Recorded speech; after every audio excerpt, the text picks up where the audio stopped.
Hi, I'm Janet with Southern Edge Math, and today we're going to be using one of the greatest tools that the Desmos graphing calculator has, and that is the sliders. And we're going to use those to help us determine or to create equations that either have an infinitely many or no solution. So if you have your Desmos graphing calculator, go ahead and get that opened up, because this is by far one of the coolest things that the Desmos has built in.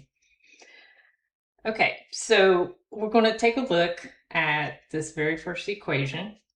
In the equation below, c is a constant, and constants, if you don't know, is a number. Okay, so constant means it's going to be a number. And what they want you to do is they want you to find the number to where you're going to have an infinitely many solutions.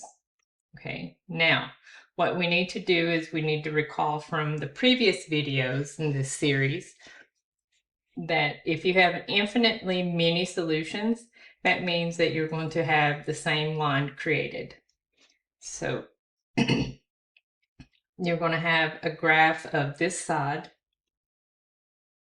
to match the graph of this side to be the exact same line in order to have infinite many solutions. So on this one, you're going to want to go to your Desmos graphing calculator, and you want to type the left side and the right side exactly how they are. Since it already has the variable x, you don't have to change anything. And yes, you are going to type the c exactly like it is. So go ahead, take a moment, and type in the left side and the right side of the equation in your Desmos graphing calculator. Okay, when you get the first equation, the left-hand side of the equation typed in, you'll see here that it gives you a slider. Do you see that? And it says add slider. So please go ahead and click on the C and go ahead and add it. And that's what you'll have. Now, what you're going to see happen is you can slide it. And what this is doing is it's changing the value of C. And as it changes the value of C, you can see what happens to the line. Okay, go ahead and type in the right-hand side of the equation. Okay, so now we have our next line. So what it's asking you to do now is it's asking you to drag this slider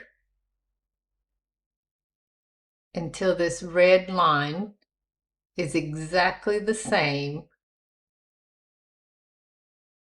as the green one. Now see, we're here and it kind of looks like it. So what you're going to have to do is you're going to have to zoom in just a minute. See, there's still a gap in between the red and the green. So just because it simply looks it, make sure that you go ahead and zoom in. And it looks like I'm going to have to get to 5. And if you notice, when C is 5, we have the same line. Then you can zoom out. And another really great feature, anytime that you want to go back to the way your graph looked originally, just hit the home key and it takes it back to your default setting. So anytime that you zoom in or zoom out and you want to get back to the original, just click the home and it will put it back to where it was. So our answer to our equation here is when C is 5, it is when I have infinitely many solutions. That means that this equation and this equation is equivalent. So C needs to be 5 in order to have infinitely many solutions.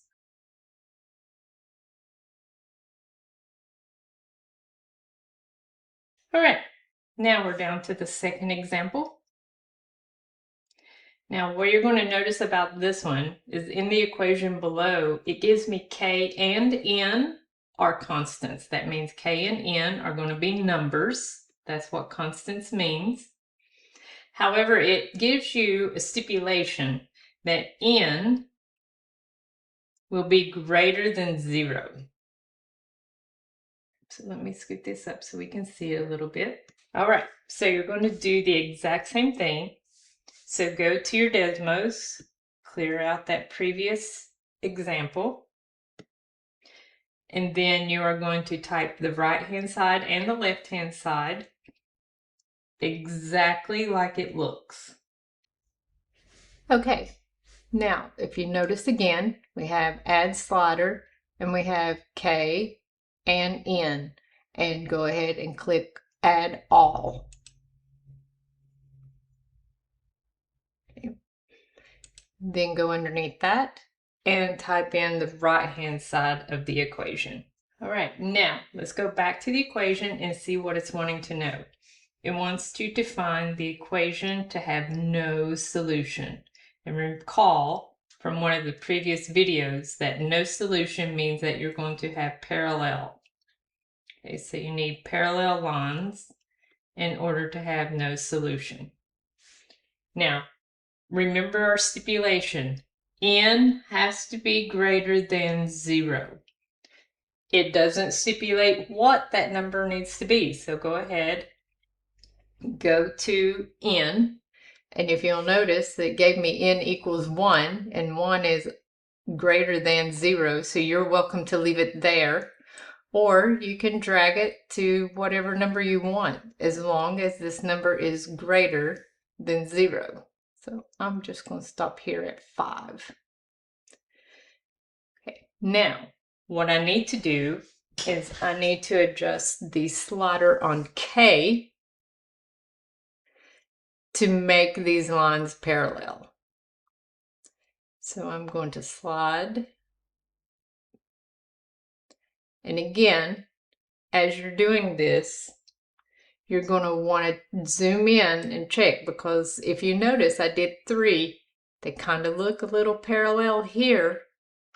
But if you get on down through here, if you zoom or scroll, you'll notice that the lines are not parallel down here, that they are eventually going to end up intersecting.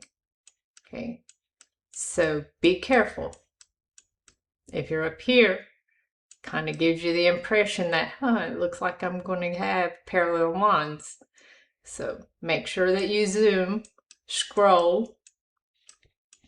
Okay, so that means I'm going to go larger. Now, another thing you can do is, instead of dragging the slider like this, you can actually go up here and type in. You can just simply type in the number. So I was at 3. So maybe I want to try 4.